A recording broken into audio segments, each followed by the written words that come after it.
Bismillahirrahmanirrahim. Alhamdulillahirabbil alamin. Asyhadu an la ilaha illallah wahdahu la syarikalah wa asyhadu anna Muhammadan abduhu wa rasuluh alladzi la nabiyya ba'da.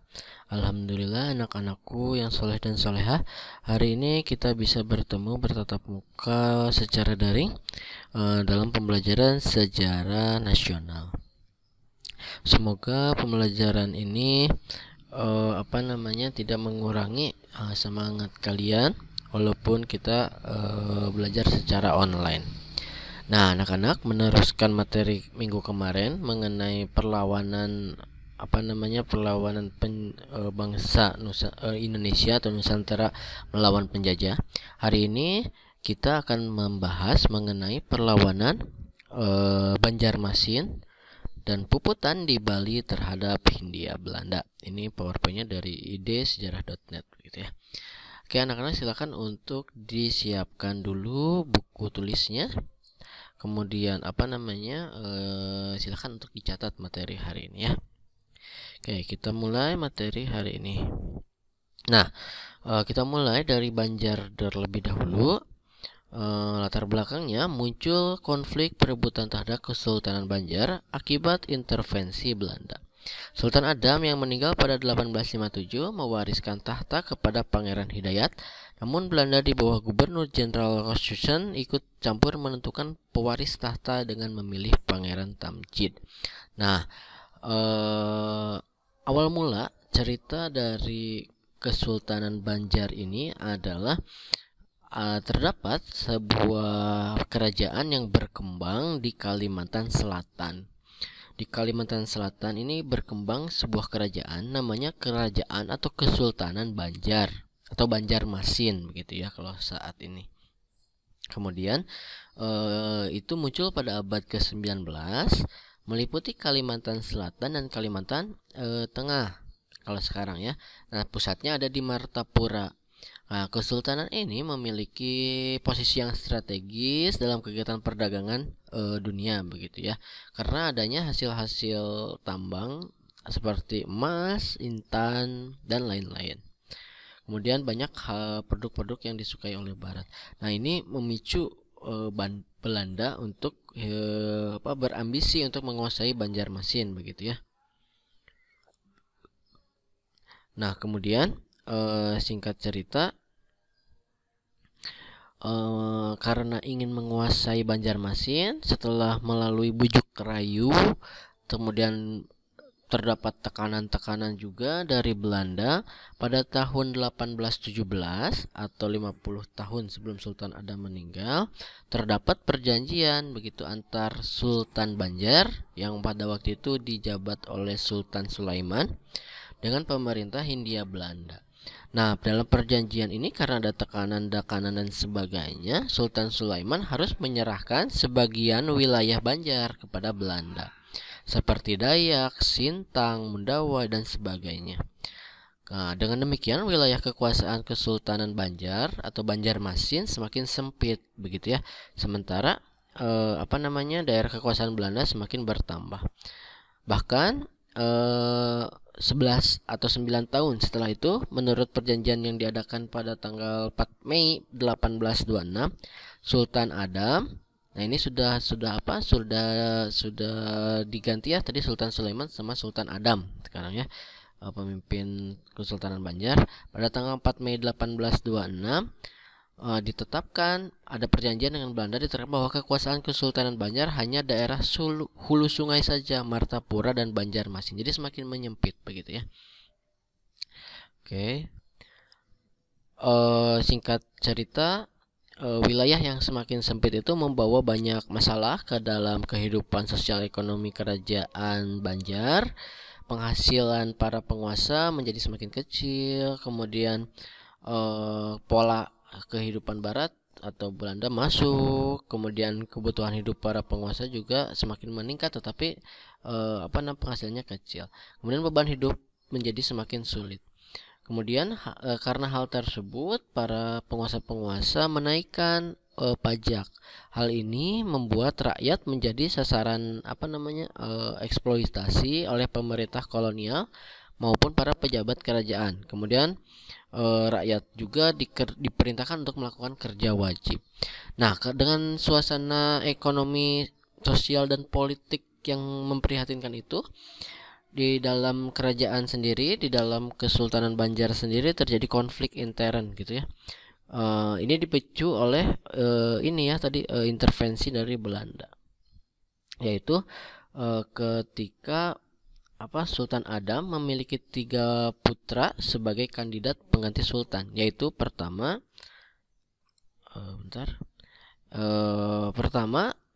Sultan Hidayatullah, kemudian atau Pangeran Hidayat, kemudian ada Pangeran Tamjidillah atau Pangeran Tamjid, dan Prabu Anom begitu ya.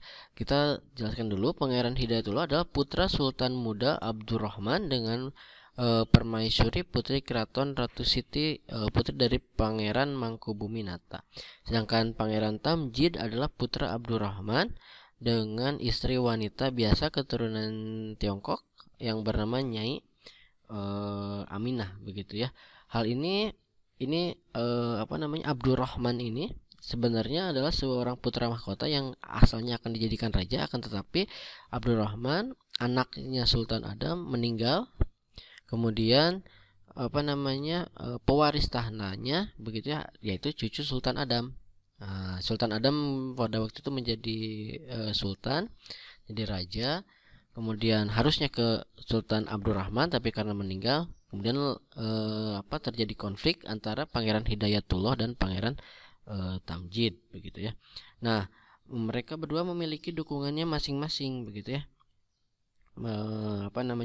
Memiliki pendukung masing-masing siapa yang harus menjadi sultan.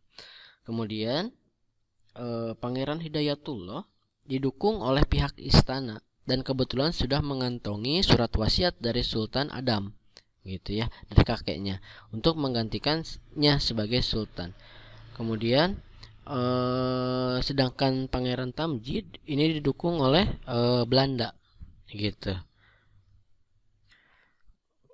Kemudian konflik semakin mengerucut karena pada tahun 1857 gitu ya, ini 1857 Sultan Adam atau kakeknya meninggal. Nah, kemudian dengan sigap perwakilan Belanda mengangkat Tamjidillah atau Tamjid sebagai sultan dan Pangeran Hidayatullah sebagai Mangkubumi atau patih itu ya, Mahapati. Padahal menurut wasiat yang sah diangkat menjadi sultan adalah Pangeran Hidayatullah. Oleh karena itu, wajar kalau pengangkatan Tamjid sebagai Sultan Banjarmasin menimbulkan protes dan rasa kecewa dari berbagai pihak. Tamjid ini memiliki perangai yang buruk begitu ya.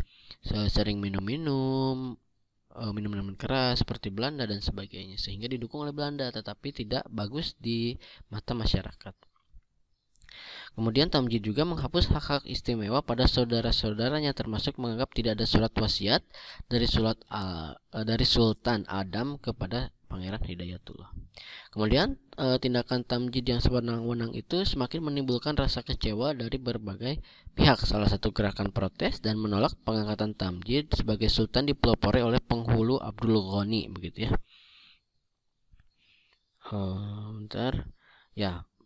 Abdul Ghani. Kemudian ada juga yang ketegangan adanya gerakan dari Aling. Aling adalah seorang yang dikatakan sakti gitu ya pada waktu itu. Kemudian dia membuat suatu perkumpulan di mana dia bahwa Kesultanan Banjar akan selamat menurut dia kalau misalkan dipimpin oleh Pangeran Antasari. Pangeran Antasari sendiri adalah seorang pangeran atau sepupu dari Pangeran Hidayatullah begitu ya, seorang bangsawan yang sudah lama hidup di kalangan rakyat yang berusaha mempersatukan kaum pemberontak. Kemudian gerakan ini membuat suasana kerajaan semakin kacau. Pusat gerakan Aling dinamakan Serambi Makkah begitu. Kemudian karena Aling memang dipandang orang yang sakti, Pangeran Antasari yang memang sudah kecewa dengan apa yang terjadi di lingkungan kerajaan, kemudian bergabung kepada gerakan Aling ini. Pangeran Antasari berkeinginan untuk menurunkan Tamjid dan melawan kekuasaan Belanda. Di samping kekuatan penuh dari pengikut Aling, Pangeran Antasari juga mendapat dukungan dari berbagai pihak seperti dari orang-orang Dayak dan sebagainya.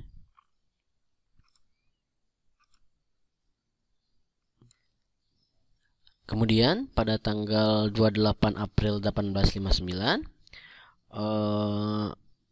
orang-orang Aling dan putranya menyerbu kawasan tambang batu bara di Pengaron. Kemudian pasukan Pangeran Antasari menyerang pos Belanda di Martapura dan Pengaron begitu ya. Sekalipun gagal menduduki benteng di Pengaron, tetapi para pejuang ini berhasil membakar kawasan tambang batu bara dan pemukiman orang-orang Belanda. Banyak orang-orang Belanda yang terbunuh oleh gerakan orang-orang ini. Kemudian berkobarlah perang Banjar begitu ya. Dengan peristiwa tersebut, keadaan pemerintah Kesultanan Banjar semakin kacau. Sultan Tamjidillah yang memang tidak disenangi oleh rakyat itu juga tidak bisa berbuat banyak begitu ya. Ini ya, ia bersama pasukannya Tamjidillah, Pangeran Antasari dan Aling bersama pasukan menyerang pos-pos Belanda di Martapura dan Pengaron pada April 1859. Kemudian karena Tamjidillah dinilai tidak bisa memerintah, dia diminta untuk turun tahta oleh Belanda. Akhirnya pada tanggal 25 Juni 1859 secara resmi Tamjidillah mengundurkan diri dan mengembalikan Kesultanan Banjar kepada Belanda. Nah, kemudian Tamjidillah diasingkan ke Bogor. Mulai saat itu Kesultanan Banjar berada di bawah kendali Belanda. Belanda sebenarnya berusaha membujuk Pangeran Hidayatullah untuk bergabung dengan Belanda dan akan dijadikan Sultan Banjar. Tetapi melihat kelicikan Belanda, Pangeran Hidayatullah menilai bujukan itu merupakan tipu daya Belanda. Oleh karena itu, Pangeran Hidayatullah memilih bersama rakyat untuk melancarkan perlawanan terhadap Belanda. Kemudian, sementara itu pasukan Antasari sudah bergerak menuju pos-pos Belanda di Martapura, begitu ya. Kemudian, memasuki bulan Agustus September, pertempuran rakyat Banjar terjadi di 3 lokasi, di sekitar Banua 5, kemudian Martapura dan Tanah Laut. Kemudian pertempuran di sekitar Martapura dan dipimpin oleh Demang Lehman. Kemudian